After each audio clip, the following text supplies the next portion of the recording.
दिल्लीनंतर आता मुंबईत सुद्धा रोहिंगे टार्गेटवर आहेत। बेकायदेशीरपणे राहणाऱ्या बांगलादेशींविरोधात पोलीस कठोर भूमिका घेत आहेत। आतापर्यंत 195 गुन्हे दाखल झाले, 278 बांगलादेशींना अटक करण्यात आलेली आहे। दिल्लीमध्ये मोठ्या प्रमाणात अशा पद्धतीने बांगलादेशी राहत असल्याच्या बाबी समोर आल्यानंतर मुंबईत सुद्धा आता धडक कारवाई सुरू झाली आहे। मुंबईत अवैधरित्या आलेल्या बांगलादेशी नागरिकांना अर्थात स्थलांतरितांना पोलिसांनी कठोर भूमिका घेऊन समज दिलेली आहे। मुंबई पोलिसांचे सहआयुक्त सत्यनारायण चौधरी यांनी या संदर्भात होत असलेल्या कारवाईची माहिती दिली आहे।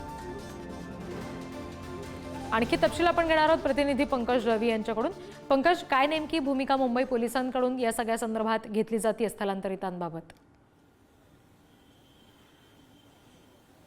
रिद्धी, 2025 या नव्या वर्षात मुंबई पोलिसांच्या टार्गेटवर रोहिंग्या असणारे बांगलादेशमधून भारतामध्ये येऊन अवैधरित्या इकडची खोटी कागदपत्र बनवून इथे राहणारी जे रोहिंगे किंवा बांगलादेशी अवैध नागरिक आहेत ते टार्गेटवरती असणारे पोलीस यंत्रणा पूर्णपणे या बाबतीमध्ये गांभीर्यानं घेऊन कार्यान्वित होणार आहे।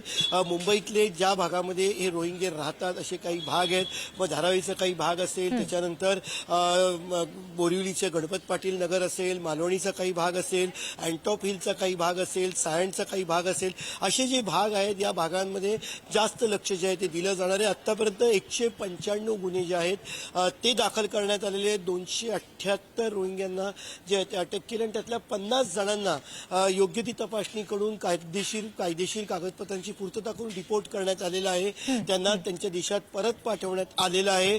त्यामुळे हे सर्च ऑपरेशन आता मोठ्या पद्धतीनं राबवलं जाईल। काही ठिकाणी कोम्बिंग ऑपरेशन्सही केले जातील, अर्थात जी माहिती इंटेलिजन्सकडनं माहिती उपलब्ध होते त्या माहितीच्या आधारे जे आहे ती कोम्बिंग ऑपरेशन्स केली जातील। त्या माहितीच्या आधारे लक्ष ठेवलं जाईल।